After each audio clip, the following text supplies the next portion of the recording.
And let's welcome Bayo Atoyebi, our newspaper reviewer for today. You're welcome. Thank you, Kiran. Good morning. Good morning, Kinsley. Right, Good morning, Nigeria. Yeah, good to see you. Well, of course, the obvious lead stories on the front pages of the 3 and 4 papers that we have this morning are all focusing on the outcome of the governorship elections. New Telegraph has it. Says, I tell us politics of your state should be viewed. Correspondent and, of course, an assistant director, Femi Johnson, thank you very much for being with us on Good Morning Nigeria today. Okay, so let's return to our guests here in the Abuja studios. First, Yusuf Shamsuddin, who is of the Center for Democracy and Development. Your organization sent out a number of observers for Saturday's elections. What were the highlights of your reports? The major highlight of the reports, it's the fact that we observed a change in terms of improvement in the area of logistics from the INEC. There are also challenges that characterize the elections. And one of those is the thing that is the issue of intimidation on the part of the security agencies as well as political talks, intimidating voters, observers, as well as journalists on the day of election, which I think it defeats the whole essence of having another high, looking critically about the process, how transparent the process is, and how the process is conducted to achieve the standard that we would expect election to be. We recorded a good number of intimidations, and one of those is the abduction of some of our observers in the field on the day of elections. In Plateau, we got one of our observers who actually reported incidents of underage voting. In Plateau State, the observer was abducted and later released. And even in Akwa Ibom, one of our observers was abducted and was seriously harassed by political talks. They seized the observer's phones, deleted all the information on the phones, and later smashed the phone and coerced the observer to pay them certain amount of money. So the observer was forced to pay a ransom before they could allow the observers to leave the polling unit. So all these boils down to the way and manner politicians actually see elections. Like I was discussing with some of my colleagues in the office a few days ago, I said, we are back to 2003, 2007, that we were still yearning to, experience an improvement in our electoral process. And it's quite unfortunate that despite a whole lot of resources, a whole lot of technical support that has been rendered into experiencing what we had in 2015, it's quite unfortunate that we have to go back to the years of 2003 and 2007 that, the crises, a lot of crises characterize the electoral process. And one of the other things, aside the harassment and intimidation, is a shift, like majorly we experienced that during presidential election and National Assembly elections.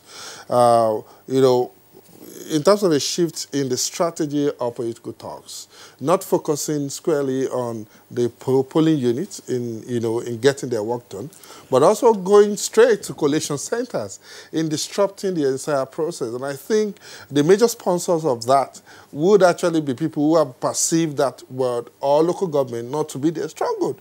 And we've seen the outcome. We've seen a lot of results being cancelled by INEC.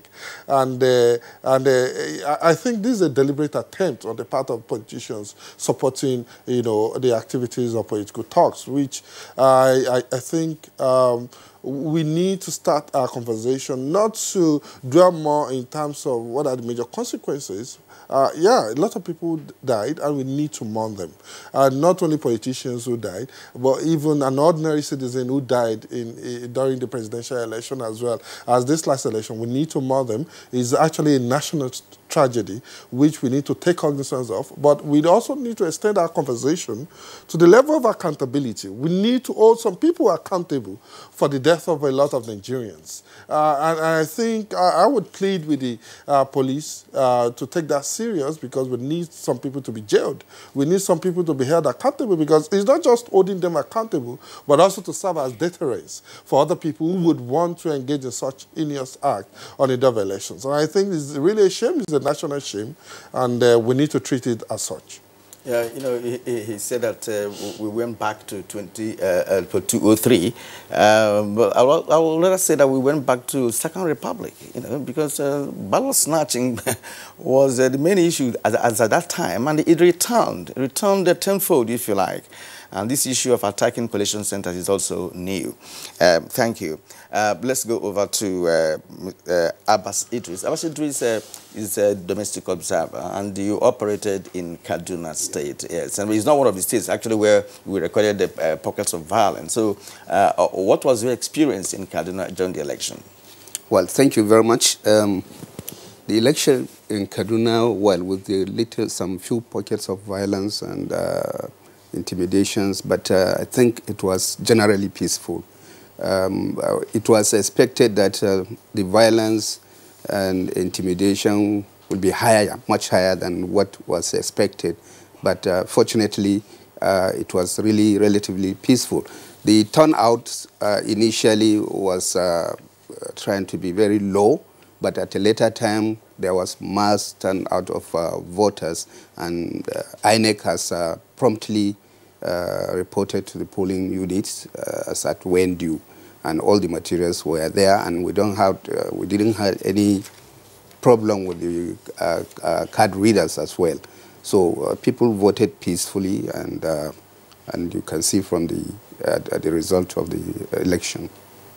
All right, Abbas, thanks. Dr. Abubakar Kari, well, let's have your initial salvo on the conduct and outcome of Saturday's elections. Well, let me say I actively participated in the process. Shamsuddin and Co. engaged us as analysts. They deployed observers, over 3,000 of them, and we received reports from them and analyzed. Our conclusion at the end of the day was that the election produced a mixed result. In certain aspects, it went very well. Some novel things happened which were unprecedented.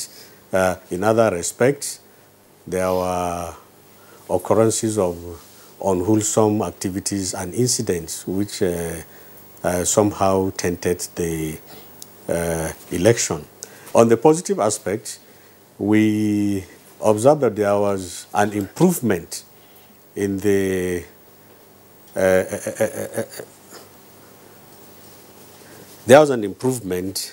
process of deployment, particularly deployment of voting materials to voting centers, over and above what was obtained during the presidential election. In most parts of the country, the electoral officers and materials arrived between 7:30 and 8 p.m. However, in certain places across the country, not 30, there were